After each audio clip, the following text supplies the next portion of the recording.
Well, good evening, everyone, and thank you so much for being here. Thank you so much for inviting me. That has been a shortcoming, and it has been great since I met Duncan and I hear about this program, to have the opportunity to come here. I have to say I'm not an expert in photography. I'm a curator, and I think I took a little bit too serious the idea of having to introduce myself. So I'm introducing myself through my projects. Very briefly, I'm not going to bother you with long descriptions and data about what I have been doing, but I'm going to introduce myself to you in order for you to see who I am when you're facing me in the table. And I have to say that I don't know how many of you know Fran Fanon's Black Skin, White Mask. How many? Hands up. Okay, fair enough. It's fine. So maybe then I skip the anecdote because some of you know. But for me, it was a very important moment when he refers to the fact of blackness, right? When he is in front of a kid and a mother that are saying, "Look, mommy, a Negro man, a black man." And I have to say, but that's for someone like me, there is also this fact of blackness moment. And I have started my practice from that moment, from that place of descent. And for someone like me, one finds oneself immersed in theories of post-colonial thought long before the realization comes to one's life, the personal and the professional, that your life, in fact, is going to be determined by factors described in such thought. And what you're going to see here, trying also, as I say, a little bit of introducing myself, but also playing around with what it means, identity in a way, are some images that make reference to some of the things I'm saying, just in case I'm too boring for you, but also elements that refer to some of the projects I have done. And I said I'm not an expert on photography, but I have worked with photographers and artists that use that media. And I thought that it would be, I don't know how, Emma, how you did it. I guess you ended up with the things that are fresher. And I'll do that also at the end of my presentation. Can you let me know when I have only 5 minutes? Thank you. But I thought that it would be very difficult for me to talk about all of that. So I brought, as I always do in terms of when you do a curatorial project that includes various artists, a collective experience, to bring in many cases the graphic designer. You are presenting your website today. I always would love to work with graphic designer. So then you do things that are graphic based instead of image based, right? So then you are fair with everybody. But just to introduce you some of the images before the project that are going to present you who I am. And as I was saying, for someone like me, it's always, or it was in many respects, a question of identity. Someone like me that grew up in a minority, far from communities that shaped her culture, who acquired, not without a hitch, an education that in some respect was contrary to that which she would have received at the source. Someone who, like me, may have different color skin, a different way of living, a different origin from the others, right? The experience of this fact of blindness that I was telling you before, that Fran Fanon refers to in Black Skin, White Marks, still apply in the theories of men and women who confront their own identities through the encounter with a plural one, right? Who insist on exposing their condition of an individual other. So in a way, you find yourself always in the wrong side of the line, right? Do not walk outside this area. You are in a different area. So as I say, for me, one of the issues was to try to connect with a community that could help me to understand myself, as much as my long for belonging to a larger community that was not necessarily the one that I represent just because of the color of my skin or just because of my origins. And the way that I started doing that was through experiences in public institutions in Spain. But I didn't want to talk about identity, right? You don't wake up one day in the mirror and say, I'm a post-colonial subject, how I deal with my life, right? So I wanted to, and also I had to say, when you start at the beginning as a curator, and I remember this which probably was like a, let's say, a reverse psychology from one of my professors. She said to me, you probably are going to start studying art history from Africa. And I was, why? Why? Right? Why I had to be a curator that is defined by a geography, right? But a set of culture. Why I cannot be something larger than that? And I found in the subject of the city and the phenomenon of the urban life, one of the ways in which I could approach also issues of identity. And I started working at the CAM, the Centro Atlántico de Arte Moderno, the Atlantic Center of Modern Art in Gran Canaria, which is a center very interested in the, let's say, in the crossroad that Canarias represents between Africa, America, and Europe. And that confluation that they call tricontinentality was extremely important for me. As I say, urban is a space that I'm very interested in, but also, I guess, that was, for me, the metaphorical way of addressing context, right? The context was extremely important for me. You talk about experts, and I also don't feel an expert. I feel like I'm always researching things, and I'd rather probably focus more on what I don't know than what I know. And what is interesting about that is also the fact that how some of the things that we're trying to engage with, this uncertainty, also reveals something about ourselves, our communities, the world that we want to connect to.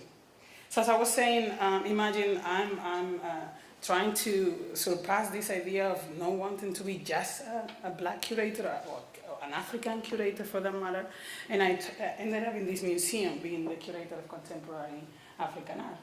But what I did for the first time was also to interrogate the idea of the city, the idea of the urban space. And I did so in a place that was also interested in this sense of tricontinentality, as I was explaining to you. So what the CAN did was they found the museum in 1989, was the third contemporary art museum in Spain. After 15 years, there were almost 27 in total, so imagine. But I thought that how to look at tricontinentality without having also, again, the provenance of those artists limiting the kind of aesthetic experience they could propose. And one of the things that I decided to do is to invite people that was working with the public space. They were engaging with everyday life. So the idea of the common thing, the habitual, right? All of that, it was extremely interesting to me. Another, of course, issue is very related to identity, is also the way that people used to see you, the imposed identity you have, right? And one of the things that I wanted to do was to force people to erase my identity in order to know who I am, right? Most of the time, something that people think that you represent comes before you can even say hello, right? So in a way, I work in this project with three other curators, Tracy Mirini, Kwesi Gulu, and Gavin Gobo, to refer to the way in which 14 young South African artists were dealing with identity. And this was probably part of the first generation of artists coming out of art school. And we did this project that had a double title, because of course I'm very bad with titles. That's very important for a curator, but I'm terrible. I always call my brother, and he helped me to, who is an engineer, but they love to do this kind of thing. So I say, I'm trying to do this. So anyhow, it was so complicated. So what we did at the end was, because and also, I mean, you were talking about your handicap of being a German speaking in English. I cannot tell you how my mind works. Anyway, with the English and other things that I have in mind, Spanish, etc. So there was an impossibility for me to find a way to say Olvida quién soy, which in Spanish sounds extremely beautiful, and it has a character that has to do with memory, but also has to do with rejection, right? And forget who I am sounds like ridiculous, no? And I didn't. So I use Lolo Beleco, who was an artist there. I used her reflection on the idea of erase me from who I am, right? And the title of the show, you see the Spanish version, but the title of the show was Erase Me from Who I Am, Olvida quién soy. But anyhow, the idea was to try to challenge, as I said, stereotype and prejudices that used to that are used to present African art in many ways. This is the catalog, and this is a piece by Nadifa Ntambo. Then I did a project, I mean, these are a selection of projects, but I thought that these were the closer to explain you how this sense of how identity affect me in the ways that I want to escape from it, but also address it in many respects. And Africol was a project that I did. It's a film, actually. I did it with a film crew that actually searched for me because they wanted to engage with artists. And one of the things that happen when you're an African artist or an African curator or whatever is that everything else, the context comes first. We know very little, or we used to know very little about the artist themselves. So we did a project that was 7 movies, 7 short films that included 2 artist collective. This is also very important for my practice, and it became more and more important as years goes by. And 2 artist collectives, I was saying, and 5 individual artists, Nastio Mosquito, Giorgio Diaz, Lolo Beleco, and many others. And the idea was to go to their cities, to interrogate them, and to ask them to introduce themselves to the camera, to the viewer, to the readership, the way they wanted. Some of them are photographers, some of them are painters, some of them are working with sculpture or installation, right? But that was another way, as I said, to address that. Another way, sorry for the blurry image, but I really love this image by Monir family, who also works with photography. And in fact, this is a piece that is presented both as photography, but also as installation. And it refers to, I invited Monir and also Rami Gabamoshi. Monir is an Algerian design artist born in France, who is also dealing with a lot of issues that has to do with post-colonial. You're saying you like him, you know him? No. Seriously? Okay, fantastic. The connections are started right there. So anyhow, so one of the things that was interesting for me was to work in a project that I call following Georges Perec project on the an attempt to exhaust a place in Paris. So I produced a project called an attempt to exhaust an African place, which was an idea of creating an archive that was set to fail, right? Because you cannot define such large community. You cannot define it. The moment that you're trying to define what Africanness means, there is another definition that is being created. So I used an artist, 2 artists actually, that were living in diaspora in order to try to challenge that as well. But this was a large program that included a long archive, 200 books from literature, very transdisciplinary, also conferences and video works, art. Art Invisible is also another mechanism that I used for a couple of years to engage with artists and artist collective and ideas about these issues. This is one of the few, then I realized that I had done many individual solo shows for photographers, so this is the work of Lolo Beleco. That's my mom right there. Yes, too. Being a funny note. This is the work of Lolo that for many years was portraying the South African youth and also South African communities, trying to, thinking in a project that was called The Beauty is in the Eye of the Beholder, right? Thinking of how people dress themselves in order to create a sense of identification. And the idea when we invited her to come to Las Palmas was to help us to think in terms of how the society in Canary Island had changed so much because of the migration of the 1990s, right? And how, for instance, sometimes this dramatic thing happened when you have migrants that have been living and they are in their own right members of the communities for 30 years, 20 years, 15 years, that feel a little bit of this connection with the new migrant. What is happening, right? How to engage with that paradox. So we asked Lolo to help us to solve that social juncture. And then I also work for the retrospective of, I produced a retrospective of Carrie Mae Weems. This is something that you can see on the website, but I thought that instead of showing you images, I'll show you the timeline that she produced at the time to the project. But she produced an incredible, we presented a show very similar to the one that then was presented at the Guggenheim, larger than the Guggenheim. But basically a survey, a retrospective, I think it has been the only one, retrospective of artist Carrie Mae Weems in the context of Europe. And from then I have done so many other things, a long collaboration with local partners, platforms such as Chimurenga that are very interesting to me. I explore photography in the context of the archive, right? What it means to recover ancestral stories and how we go about to look at the spirit of conviviality and engagement that those stories bring, and what are the politics behind that, and how photography creates a trace for it. For years, I also was, for 3 years, I was a curator of international art at the Tate, and there I supported to create the Tate strategy for collecting modern and contemporary African art. And that strategy for me included the possibility of looking at the definition of Africa in the same way that I had presented it to you, of course, historically looking at the work that other experts had done in the past, but also bringing the interest of local expertise, the modern and contemporary art practice.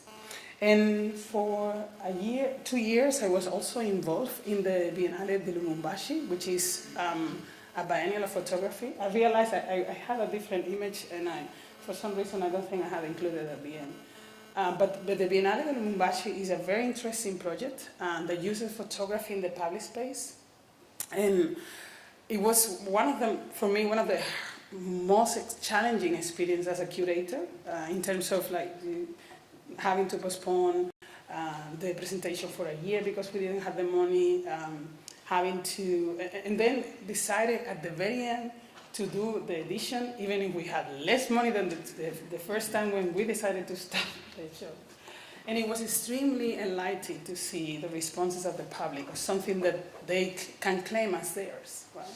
And that biennial has been, for me, the most significant, presenting artists from the continent, younger artists, younger photographers mainly, from South Africa, from Mozambique, Zimbabwe, Senegal, but also international artists, and having them working and talking together, presenting art in the public space, talking to not only journalists and people that know the media, but also with the audience. And I have to say, it has been extremely challenging, and it showed me how from precarity you can, as an organizing principle, you can challenge and change people's views. But I want to come to the end. I don't know how I'm doing. Yeah. I just realized that you just let the clock go. He's not saying anything. I must be okay. All right, so I decided that I will bring you some images from the show in Gothenburg, right? I was the curator of the 8th edition that finished last November. It was a very challenging and beautiful experience for me. I had to say that I went back to the craft of curating. I really loved to work with so many. We have 5 venues and 32 artists, some of them artist collective. It was extremely beautiful. Duncan can tell you. I tell you, it was beautiful, my experience. Duncan can tell you the critical part. Because it was great. It was absolutely outstanding.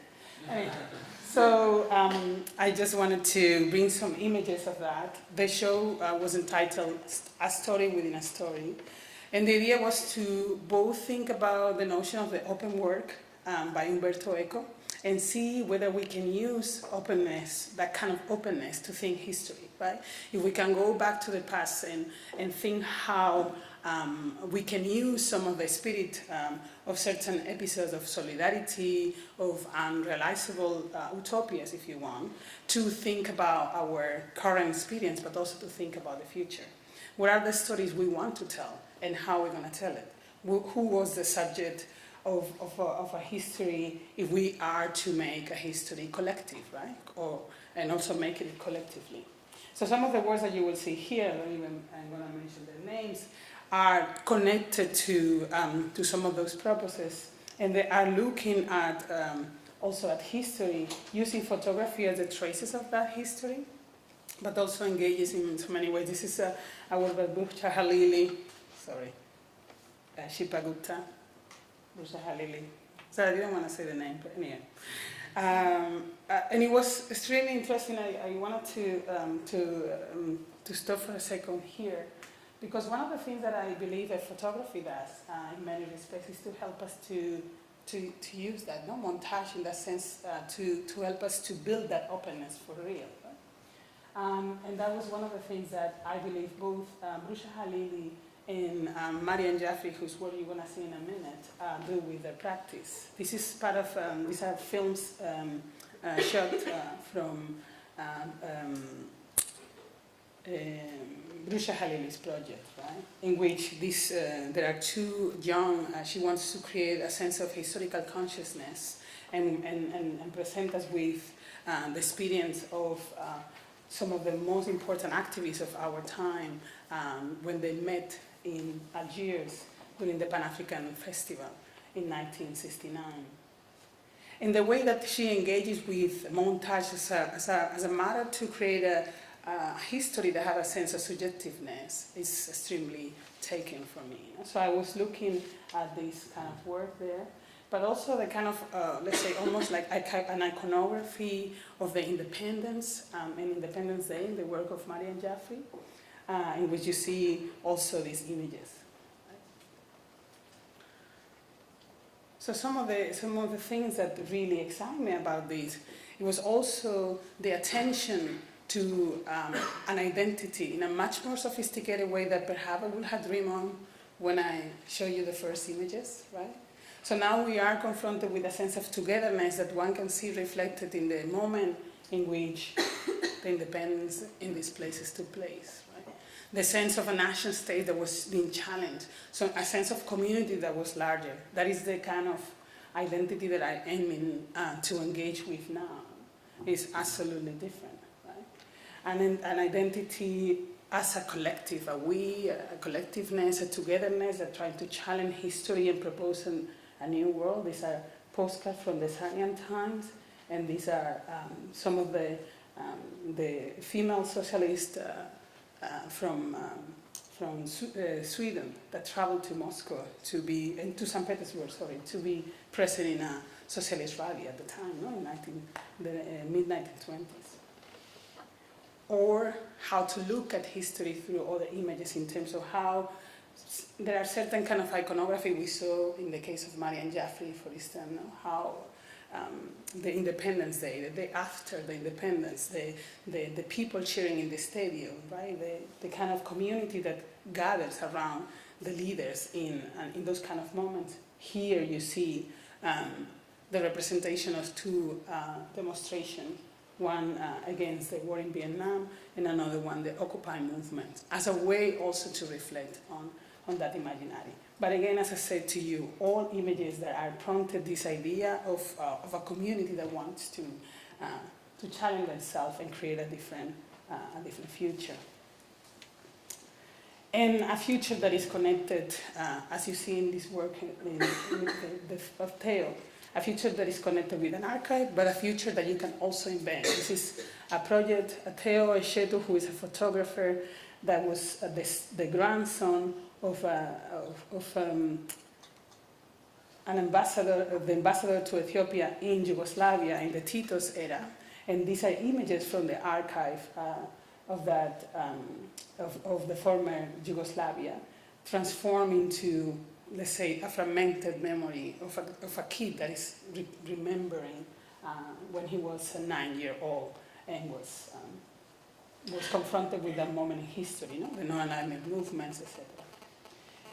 And I'm going to end with this by Nastia Mosquito, reappropriating images, reinventing who we are.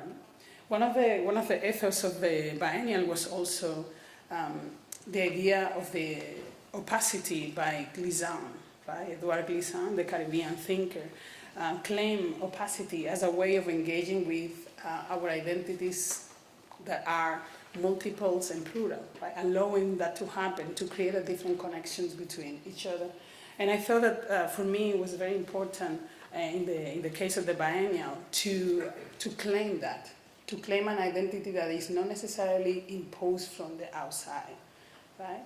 to claim the possibility of being a Plat, but also to continue to be aware, because even though we think that most of the things have changed, there are many things and many rights are still not guaranteed. Thank you very much.